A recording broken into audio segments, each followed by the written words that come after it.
All right, let's dive into something we do 100 times a day but probably never really think about. What actually happens when you send something over the internet?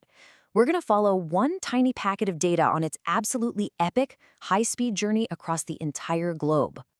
Seriously, think about it. You tap send on a message, you load a web page, and it just appears. It feels instant, right? But behind that one simple tap is this journey of, well, mind-boggling complexity. So, what really happens in that split second? So, to really get this, let's meet our hero. And first off, it's not the whole message or file. Your data gets chopped up into thousands of these tiny little pieces called packets. Each one is about to set off on its own adventure, starting right from the device you're probably holding in your hand. Okay, so the packet's very first challenge is just getting out the door. It has to leave your phone, navigate the local airwaves or wires, and break out into the wider world. And that first sleep, it's like this constant invisible dance just to keep you connected. If you're on your phone, our little packet jumps onto a cellular network, something like LT. And this isn't just a simple connection. The network is constantly doing this thing called a handover, seamlessly passing your connection from one cell tower to the next as you're, say, walking down the street. All of this happens without you ever noticing a thing. Now, what if our packet is starting from a wired network, like in an office? Well, there, it gets sorted into what's called a virtual LAN, or a VLAN. The best way to think about it is like a digital filing system.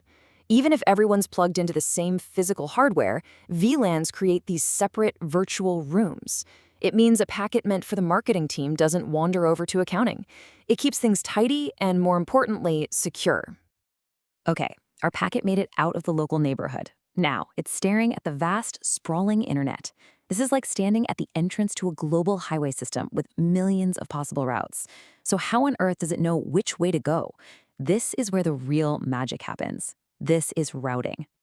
And here's the key difference. There's forwarding, which is just dumbly passing something along, but then there's routing. Routing is the intelligent process of calculating the absolute best path from all the crazy number of options out there. It's looking at traffic, at cost, at speed. It's basically the internet's built-in GPS. And routers have, different ways of thinking about this. On one hand, you have link state protocols. This is where every router gets a complete, detailed map of the entire network. It sees the whole picture so it can make a really smart decision. On the other hand, you have distance vector. This is more like getting turn-by-turn directions.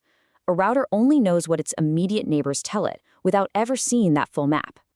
But wait, how does our packet jump between totally separate, massive networks, like from your home internet provider over to, say, Netflix's network? Well, for that, you need a special protocol. It's called BGP, and it is the glue that holds the entire internet together. It's what lets these giant independent networks talk to each other and say, hey, I can get you to these addresses. It's what makes the internet an internet. So our packet has its itinerary, and now it's time for the long-haul trip. It's hitting the internet's backbone, this incredible global network of huge, high-capacity fiber optic cables that crisscross continents and lie on the ocean floor. This is where data just flies at nearly the speed of light. And to make this superhighway even faster, networks often use a really clever trick called MPLS. See, instead of making every router on the backbone read the packet's full, complicated address, MPLS slaps a simple little label on it. It's kind of like putting a priority shipping sticker on a package, letting it get sorted and forwarded way, way faster. And the process is so slick and fast. The first router pushes a label on. Every router in the middle just swaps that label for a new one, telling it where to go next. Then, the final router in this express lane just pops the label off before delivery. No deep thinking required, just pure raw speed. But this whole incredible, exploding network, it had a huge looming problem.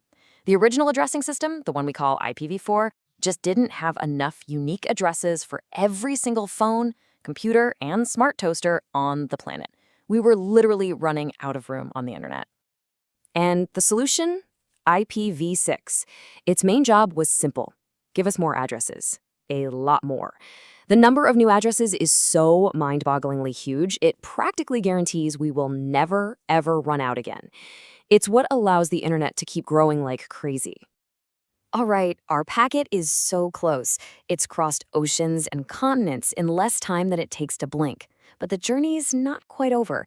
This last step is absolutely crucial, making sure it arrives securely, completely shielded from any prying eyes. And that's where something you've probably heard of comes in, the VPN, a virtual private network. Its whole purpose is to create the security of a private, dedicated connection, but to do it over the public internet. It's like building a private, secure tunnel for our packet to travel through. So how does it build this tunnel? Well, a VPN takes our little packet and wraps it up inside another packet, a process called encapsulation. You can think of it like putting our packet inside a digital armored car. Then it uses heavy-duty encryption to scramble everything inside, so even if someone could intercept the armored car, they'd have no idea what's in it. Our packet arrives at its destination, safe and totally unseen. So let's just zoom out for a second and look at this whole thing. This one tiny packet, just a piece of a single message you sent, has just finished a journey that is, frankly, nothing short of a miracle. Think about it. From your screen, it was sorted by VLANs, given a global itinerary by routing protocols like BGP, shot across the planet on an MPLS express lane, and delivered securely inside a VPN tunnel. All of these incredibly complex systems worked together in a perfectly coordinated global symphony, just for that one tap of a button. It's an amazing feat of engineering that we depend on every single second of our lives, which really makes you wonder, what's next? As our world demands even more speed, more intelligence, and more security from this network, what will the next evolution of this incredible, invisible journey even look like?